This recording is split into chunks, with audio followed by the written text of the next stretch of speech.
Hello students, welcome back to my channel. आज की video से मैं स्टार्ट कर रही हूँ आप लोगों के लिए, क्योंकि यूजीसी नेट का एग्जाम होने वाला है। तो बहुत से बच्चे कॉमर्स से जो फॉर्म फिल किए हैं, तो उनको ये प्रॉब्लम होती है कि कौन से ऐसे क्वेश्चंस हैं जो बार बार रिपीट हो रहे हैं। क्योंकि एग्जाम में देखने को मिलता है कि जो PYQs होते हैं आपके काफी हद तक रिपीट हो जाते हैं। बहुत से question as it is repeat हो रहे हैं एग्जाम में। तो उनको अगर आप अच्छे से कर लेते हैं तो कभी कभी ऐसा होता है कि दो दो तीन तीन क्वेश्चन से अगर आपका रुक रहा है नेट या फिर JRF रुक रहा है, तो वहाँ पर ये क्वेश्चंस आपके लिए बहुत हेल्पफुल हो जाते हैं, क्योंकि टाइम कंज्यूमिंग नहीं होंगे, क्योंकि आपको पता है कि किस तरह से कैसे सॉल्व करना है। इसलिए बहुत इजी, बहुत कम टाइम में आप इसको सॉल्व कर ले जाएंगे। तो आज से जो सीरीज स्टार्ट मैं आप लोग के लिए कर रही हूँ, इस सीरीज में हम उन्हीं क्वेश्चंस को लेंगे जो क्वेश्चंस रिपीट होते हैं या उससे जुड़े हुए नए क्वेश्चंस बनते हैं, कि अगर आपने उन क्वेश्चंस को भी सॉल्व कर लिया तो ये नए क्वेश्चंस आपके लिए बहुत ही इजी हो जाएंगे। तो ये सीरीज इसी से रिलेटेड रहने वाली है। अलग अलग सब्जेक्ट से रिलेटेड ये सीरीज आएगी आपकी। जो कॉमर्स में अलग अलग पेपर्स हैं आप लोगों के, उससे रिलेटेड रहेगा, जिससे कि सारे ही सब्जेक्ट के को कवर कर सके कि कहाँ कहाँ से कौन कौन से क्वेश्चंस बन रहे हैं बार बार। तो यहाँ पर जो आज की वीडियो में रहने वाला है, तो इसमें आप लोग का जो बैंकिंग होता है, बैंकिंग से या मनी से रिलेटेड जो क्वेश्चंस आ रहे हैं वो रहने वाले हैं इस वीडियो में। इसमें कि हम देखेंगे कौन से क्वेश्चंस हैं जो बार बार रिपीट हो रहे हैं या उससे जुड़े same as it is questions बनते हैं। तो इस तरह की सीरीज ऐसे ही आपको आगे भी मिलती रहे, इसके लिए चैनल को सब्सक्राइब जरूर कर लीजिएगा। कोई और टॉपिक है जो आपको डिफिकल्ट लग रहा है और वो आप क्लियर नहीं कर पा रहे हैं, तो मुझे जरूर से कमेंट कर दीजिएगा। क्योंकि मैंने भी अपनी जो नेट की तैयारी की थी, वहां पर इस चीज का बहुत अच्छे से ध्यान दिया था कि कौन से PYQs आ रहे, क्योंकि ये पॉइंट बहुत ही इंपॉर्टेंट होता है नेट के पेपर में। अगर आपने अच्छे से PYQs को बहुत अच्छे से महसूस कर रखा है, रिवाइज कर रखा है, तो आपके लिए बहुत ही ईजी हो जाता है पेपर को सॉल्व करना। तो शुरू करते हैं, लेकिन शुरू करने से पहले चैनल को सब्सक्राइब जरूर कर लीजिएगा और फ्रेंड्स के साथ वीडियो को शेयर भी करिएगा। फर्स्ट क्वेश्चन लेते हैं इसमें। यहाँ पर जो फर्स्ट क्वेश्चन है, which of the following is incorrect. तो इस वर्ड को जरूर ध्यान में रखा करिए कि करेक्ट पूछा है या इनकरेक्ट। कभी कभी ये चीज मिस हो जाती है और आंसर गलत हो जाता है। About ways the RBI can affect the structure of interest rate. यहाँ पर कह रहा है कि ब्याज दरों की संरचना को भारतीय रिजर्व बैंक द्वारा प्रभावित करने के तरीकों के संबंध में निम्नलिखित में कौन से गलत हैं। यहाँ पर इससे रिलेटेड क्वेश्चन बहुत बनते हैं कि जो RBI होता है, मॉनेटरी पॉलिसी होती है, जो मौद्रिक नीति होती है, उसको पूरी तरह से कंट्रोल करता है। तो वहां पर जो इंटरेस्ट रेट्स होती हैं या फिर जो भी बाकी की चीजें होती है, जिससे कि इन्फ्लेशन डिफ्लेशन को कंट्रोल किया जा सके मार्केट में, तो वहां पर उससे रिलेटेड क्वेश्चंस काफी बनते हैं एग्जाम में।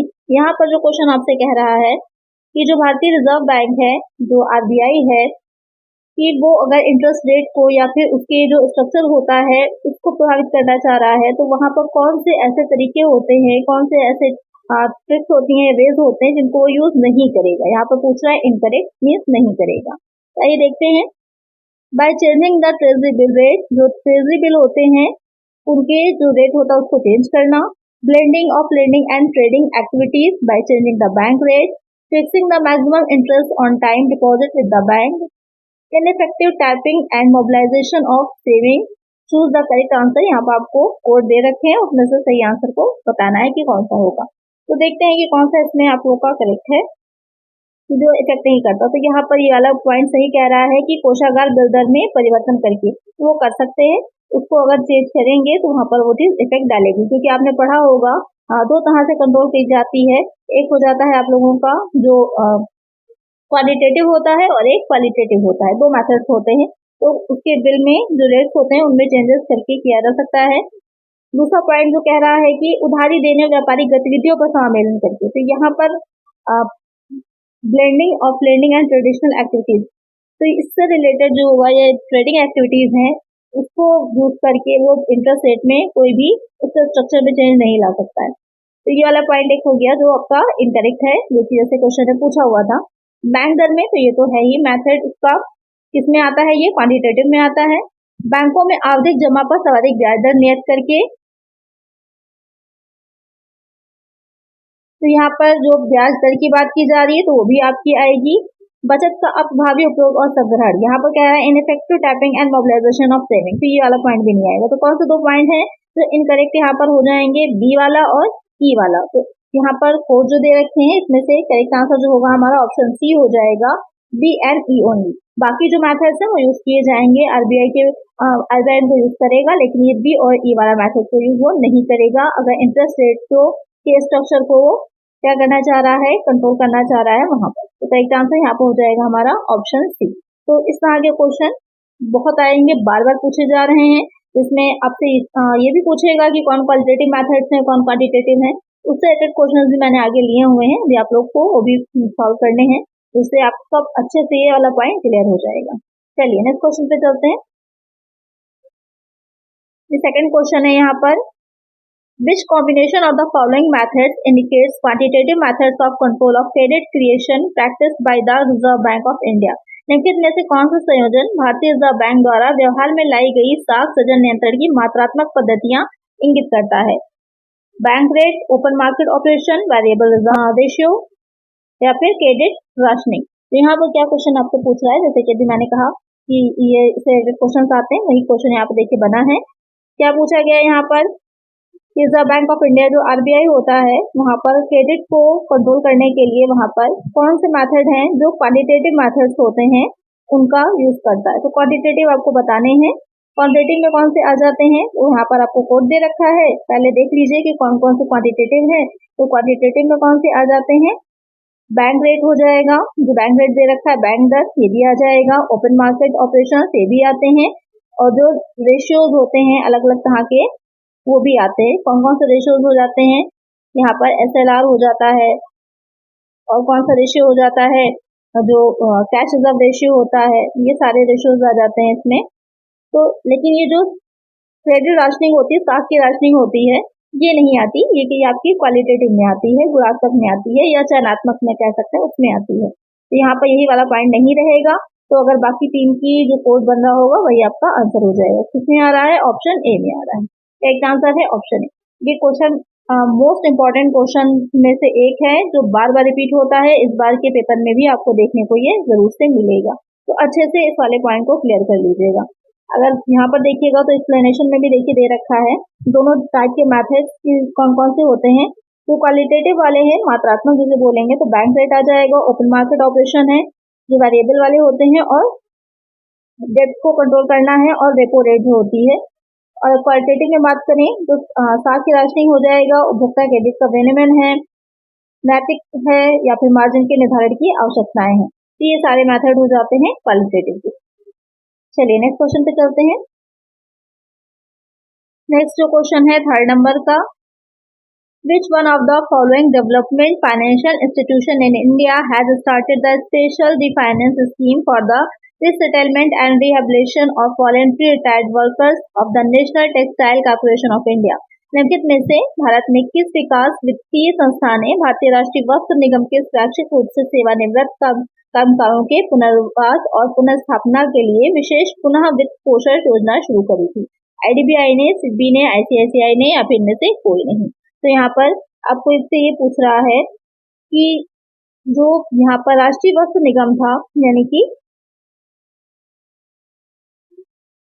जो national textile corporation of India थी, तो वहां पर जब वो अच्छे से काम नहीं कर पा रहा था, या एक तरह से समझ लीजिए कि काम करना बिल्कुल वो हो गया था, तो वहां पर उसको दोबारा से रीफाइनेंस जो किया था, रीफाइनेंस स्कीम जो प्रोवाइड कराई थी उसके रिहेबिलिटेशन के लिए, और या फिर वहां पर जो एम्प्लॉय काम कर रहे थे उनके लिए, तो वो कौन सा बैंक था? तो वो आपका हो जाता है आईडीबीआई। जो आईडीबीआई बैंक है, नाम ही इसका क्लियर हो जाता है, Indian development bank of India, industrial development bank of India. की जो इंडस्ट्रियल एरिया होता है, औद्योगिक एरिया होता है, उसके डेवलपमेंट के लिए इस बैंक को, ये बैंक जो होता है वो रेट प्रोवाइड कराता है, लोन प्रोवाइड कराता है। कब इसकी स्थापना हुई थी? अच्छा क्वेश्चन है, ये बार बार पूछा जाने वाला क्वेश्चन है। इस पर एक अलग से वीडियो आएगी जहाँ पर सारे बैंक एस्टेब्लिशमेंट ईयर क्या है, कहाँ पर उनका मेन हेड ऑफिस है, वो सारी चीजें मैं आपको क्लियर कराऊंगी। चाहे वो आरबीआई हो, एसबीआई हो, बाकी सारे बैंक भी हैं, वहां पर एक अलग से वीडियो आएगी। उसके लिए चैनल को सब्सक्राइब जरूर से कर लीजिएगा। इसकी स्थापना जो एस्टेब्लिशमेंट है वो 1964 में किया गया था, 1964 में किया गया था। बहुत ही अच्छा क्वेश्चन है, इसको जोर से ध्यान में रखिएगा। सिडबी का कब किया गया था? जो सिडबी था आईडीबीआई का ही समझ लीजिए, एक जो छोटे उद्योग होते हैं उनको जो लोन प्रोवाइड कराता है वो सिडबी कराता है, और इसका हेड ऑफिस जो है वो लखनऊ में है, यूपी में, उत्तर प्रदेश में, लखनऊ में स्थित है। इसकी स्थापना जो हुई थी वो कब करी गई थी? इसकी स्थापना हुई थी 1990 में। और आईसीआईसीआई जो है, इसको कब इस्टेब्लिश किया गया था? तो इसका आंसर आप लोग मुझे कमेंट करिएगा कि इसको कब इस्टेब्लिश किया गया था। तो यहाँ पर करेक्ट आंसर हो जाएगा ऑप्शन। चलिए नेक्स्ट क्वेश्चन लेते हैं। नेक्स्ट क्वेश्चन है fourth, what is SLR ratio of A bank. जो SLR रेशियो होता है वो क्या होता है। ये सबसे पहले तो SLR की फुल फॉर्म क्या होती है, ये क्वेश्चन में पूछा जाता है आपसे कि SLR जो है उसकी फुल फॉर्म क्या है। तो स्टेटरी लिक्विडिटी रेशियो जो होती है इसकी फुल फॉर्म होती है, इसको भी ध्यान में रखिएगा। वैधानिक तरलता अनुपात कहिए या फिर सामूहिक तरलता अनुपात कह सकते हैं इसको। अब ये है क्या, ये क्वेश्चन पूछ रहा है ratio of total deposits against total investment. कुल निवेश की तुलना में कुल जमा राशि का अनुपात होता है। Amount deposited by the bank with the central bank in the form of cash, gold and securities. Bank द्वारा नकद, स्वर्ण और प्रतिभूति के रूप में केंद्रीय बैंक में जमा की गई धनराशि। Amount that commercial banks are required to maintain before providing credit to customers. ग्राहकों को क्रेडिट देने से पूर्व वाणिज्यिक बैंकों द्वारा अनुरक्षित की जाने वाली अपेक्षित धनराशि। Amount that commercial bank deposit with the foreign bank. वाणिज्यिक बैंकों द्वारा विदेशी बैंकों में जमा की गई धनराशि। तो यहाँ पर क्वेश्चन जो आपसे कह रहा है कि SLR जो है वो क्या होता है। तो SLR नाम से ही क्लियर है, वैधानिक तरलता अनुपात। जो हर बैंक को अपने पास लिक्विड में कुछ अमाउंट जो होता है वो रखना कंपलसरी होता है। तो क्या होगा, या उसको किस तरह से हम कहेंगे, तो वो हो जाता है आपका amount that commercial bank are required to maintain before providing credit to customer. जो लोग होते हैं उनको क्रेडिट देने से पहले, अपने कस्टमर्स को क्रेडिट देने से पहले इतना अपने पास लिक्विडिटी में, लिक्विड में रखना कंपलसरी होता है बैंक के लिए, कॉमर्शियल बैंक के लिए। वो आपका SLR रेशियो कहलाता है। एक आंसर हो जाएगा ऑप्शन सी। इसी तरह से आपका CRR होता है, इसमें कैश रिजर्व रेशियो होता है। उसमें क्या है कि कैश में इतना रखना जरूरी होता है। तो अलग अलग रेशियोज होते हैं, उनके बारे में आप आगे क्वेश्चन आएंगे वहां से भी क्लियर हो जाएगा आपको। तो एक आंसर है यहाँ पर ऑप्शन सी।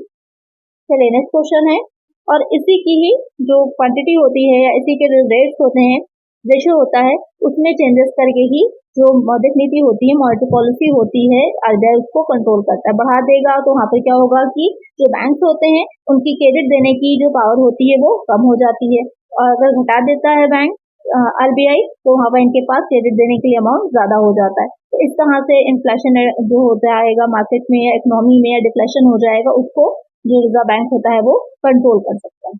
चलिए नेक्स्ट क्वेश्चन है। नेक्स्ट क्वेश्चन है यहाँ पर, reserve bank of India controls the activities of some of the following banks in India. जो भारतीय रिजर्व बैंक है, भारत में सब में निम्नलिखित बैंकों में से कुछ की गतिविधियों को नियंत्रित करता है।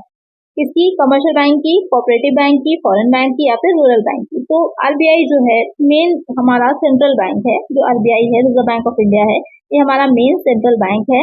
सबसे पहले ये जो बना था तो 1935 में बना था। बाद में जो RBI को अगर नेशनलाइज करने को पूछे कि नेशनलाइज कब किया गया था, तो 1949 में किया गया था। 1 जनवरी 1949 को इसको नेशनलाइज कर दिया गया था। और नेशनलाइज होने के बाद से ही ये पूरे इंडिया में एक सेंट्रल बैंक, हमारे जो केंद्रीय बैंक है उसकी तरह काम कर रहा है। तो जितनी भी चीजें होती हैं उसको रेगुलेट करने का, जो बैंकिंग से रिलेटेड होती है, वो सब क्या करता है? RBI ही करता है। तो यहाँ पर अगर कंट्रोल की बात हम कहें कि किसका कंट्रोल करेगा, तो इन चारों पर ही कंट्रोल रहता है RBI का, चाहे वो कमर्शियल बैंक हो, कोऑपरेटिव हो, फॉरेन बैंक हो, या फिर रूरल बैंक हो। तो एक तरह से क्या हो जाएगा हमारा ऑप्शन डी हो जाएगा। हाँ, उसमें अलग अलग एक तरह से देखें तो जैसे नाबार्ड की स्थापना की गई थी, नाबार्ड बनाया गया था। तो जो रूरल एरियाज होते हैं वहां पर सपोर्ट करने के लिए, तो वहां पर के सारे काम जो है नाबार्ड को दे दिए गए हैं, वो नाबार्ड करता है। लेकिन अगर मेनली देखा जाए तो मेन कमांड जो रहती है वो रिजर्व बैंक के पास ही रहती है। तो यहाँ पर करेक्ट आंसर हमारा ऑप्शन डी हो जाएगा, क्योंकि सारे ही पॉइंट करेक्ट हैं। चलिए नेक्स्ट क्वेश्चन है। नेक्स्ट क्वेश्चन है यहाँ पर, identify the quantitative credit control methods among the following. निम्नलिखित में से परिमाणात्मक ऋण नियंत्रण पद्धतियों की पहचान कीजिए। यहाँ पर आपसे कह रहा है कि जो क्वांटिटेटिव क्रेडिट कंट्रोल के मेथड्स होते हैं उसमें से कौन से होते हैं? Bank rate, credit rationing, open market operation, variable reserve ratio, selective credit control, liquidity ratio. जैसे मैंने आपको बताया था कि इस तरह के क्वेश्चन है जो बार बार रिपीट होते हैं। तो देखिए सेम वैसे ही क्वेश्चन दोबारा से रिपीट हुआ है किसी और ईयर में। तो यहाँ पर इस क्वेश्चन में जो क्वांटिटी क्रेडिट कंट्रोल है, तो कुछ चीजों तो आपको क्लियर ही है। बैंक रेट भी इसमें आ जाता है, क्रेडिट राशनिंग इसमें नहीं आएगा, ओपन मार्केट ऑपरेशन आ जाएगा, वेरिएबल रिजर्व रेशियोज भी आते हैं, सिलेक्टिव क्रेडिट कंट्रोल जो होता है ये भी इसमें नहीं आता है, इसका हिस्सा नहीं होता है, और लिक्विडिटी रेशियो ये इसमें आता है। तो कौन कौन से पॉइंट हमारे आ जाएंगे इसमें? फर्स्ट आ जाएगा, थर्ड आएगा, फोर्थ आएगा, और सिक्स वाला आएगा। तो अब यहाँ पर कोड में देख लीजिए, इसमें दे रखे हो सारे। तो यहाँ पर जो डी पॉइंट है वहां पर हमारे सारे दे रखे हैं, फर्स्ट, थर्ड, 4th और 6th वाला। तो करेक्ट आंसर हमारा ऑप्शन डी हो जाएगा। तो जिस तरह के क्वेश्चन ये मोस्ट इंपॉर्टेंट है, ये आपके बार बार रिपीट होते हैं, इन क्वेश्चंस को अच्छे से समझ लीजिएगा तो एग्जाम में यहाँ पर आपका टाइम भी बच जाएगा और ये आपको जो क्वेश्चन है वो 100% करेक्ट होगा। और यही आप इस तरह के क्वेश्चन आपको जेआरएफ में सिलेक्शन दिलाते हैं, जेआरएफ आपसे इजी निकाल सकते हैं। चलिए नेक्स्ट क्वेश्चन पे चलते हैं। नेक्स्ट क्वेश्चन है यहाँ पर, reserve bank of India was nationalised on. भारतीय रिजर्व बैंक का राष्ट्रीयकरण हुआ था। आपको बहुत इजी सा क्वेश्चन लग रहा होगा, लेकिन जो अभी दिसंबर में एग्जाम हुआ था प्रीवियस ईयर का, तो वहां पर इस तरह के क्वेश्चन बहुत इजी पॉइंट टू पॉइंट वाले भी देखने को मिले थे कि इस तरह के इजी क्वेश्चन भी आते हैं, अक्सर जो है इनको हम रिवाइज नहीं करते और एग्जाम में हमारे गलत हो जाते हैं। तो ऐसे क्वेश्चन आपके गलत ना हो, ये आपको बहुत अच्छे से ध्यान रखना है।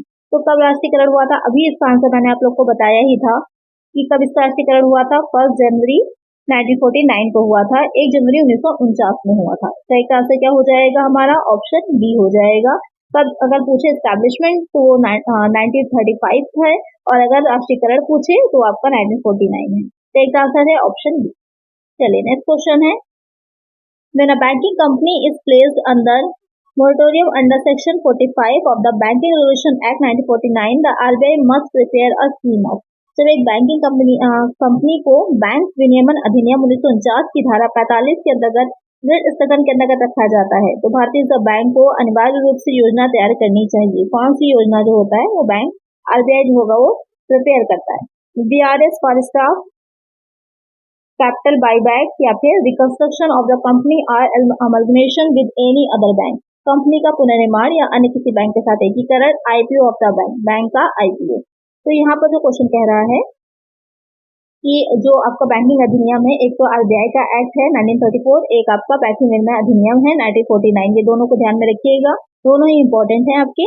तो उसकी सेक्शन 45 जो है उसके अंतर्गत कह रहा है कि अगर आरबीआई जो है, तो उसके अंतर्गत अगर जो आरबीआई होती है उसको कोई प्लान बनाना है, तो वहां पर उस चीज को ध्यान में रखती है कि वो रिकंस्ट्रक्शन ऑफ द कंपनी, जो कंपनी होती है उसका रिकंस्ट्रक्शन करना। एक आपका जो होता है एक्सटर्नल कंस्ट्रक्शन होता है, एक रिकंस्ट्रक्शन होता है। रिकंस्ट्रक्शन में ये रहता है कि आंतरिक पुनर्निर्माण करती है, कोई नई कंपनी नहीं बनेगी और वही कंपनी ऑलरेडी रहती है उसका रिकंस्ट्रक्शन किया जाता है, या फिर वो एकीकरण कर सकती है किसी दूसरे बैंक के साथ। जैसे कि आप देखते हैं मर्जर होता है दो बैंकों का आपस में, या एक बैंक दूसरे बैंक में अगर में उसको जो है विलय कर दिया जाता है। डिपेंड करता है कि क्या स्थिति है, क्या सिचुएशन होती है। जैसे कि सबसे पहले जो राष्ट्रीयकरण किया गया था वो 14 बैंक का किया गया था, फिर 6 बैंक का किया गया था, टोटल 20 बैंक जो थे नेशनलाइज किए गए थे। लेकिन आज के टाइम में हम देखें तो कुछ बैंक उसमें से एक दूसरे में विलय हो गए हैं। अभी टोटल बैंक कितने हैं जो नेशनलाइज हैं, इसका आंसर आप लोग मुझे कमेंट करिए कि अभी करंट में कितने नेशनलाइज बैंक हैं। चलिए नेक्स्ट क्वेश्चन पे चलते हैं। नेक्स्ट क्वेश्चन है यहाँ पर, ये जो कमेटीज हैं इनसे रिलेटेड क्वेश्चंस भी आते हैं, मैचिंग के लिए भी दिए जा सकते हैं। तो जितनी भी इंपॉर्टेंट कमेटीज हैं मैं भी आप लोग को प्रोवाइड करा दूंगी जो आगे की वीडियोस आएंगी वहां पर, और आप लोग भी किसी अलग जगह पर एक कॉपी पर नोट्स में इसको सारी जो कमेटीज इंपॉर्टेंट है उनको नोट कर लीजिए। मैचिंग में क्वेश्चन बहुत पूछा जाता है ये वाला। तो यहाँ पर जैसे कि क्वेश्चन आया है कि Chelapati Rao committee was constituted for restructuring of. Chelapati Rao समिति का गठन निम्नलिखित में से किसकी पुनर्संरचना करने के लिए किया गया था। State financial corporation of India, Bharat में राज्य वित्त निगम, commercial bank in India, Bharat में वाणिज्यिक बैंक, cooperative bank in India, Bharat में सहकारी बैंक, regional rural bank in India, Bharat में क्षेत्रीय ग्रामीण बैंक। तो यहाँ पर किसको पुनर्संरचना यानी कि किसको रिकंस्ट्रक्ट करने के लिए किया गया था, रिस्ट्रक्चर करने के लिए किया गया था, तो वो हो जाता है आपके जो रीजनल रूरल बैंक है भारत में क्षेत्रीय ग्रामीण बैंक जो है उसके लिए गठित किया गया था। तो एक आंसर क्या हो जाएगा हमारा, ऑप्शन डी हो जाएगा। जो आरआरबीज होते हैं आपने देखा होगा इसकी वैकेंसीज भी आती हैं, तो ये आरआरबीज जो होते हैं इनके रीस्ट्रक्चर के लिए ये कमेटी बनाई गई थी। और एक क्वेश्चन और इसमें बहुत पूछा जाता है, जैसे कि यहाँ पर देख रहे होंगे आप कि जो इसका एक्ट है वो 1976 है।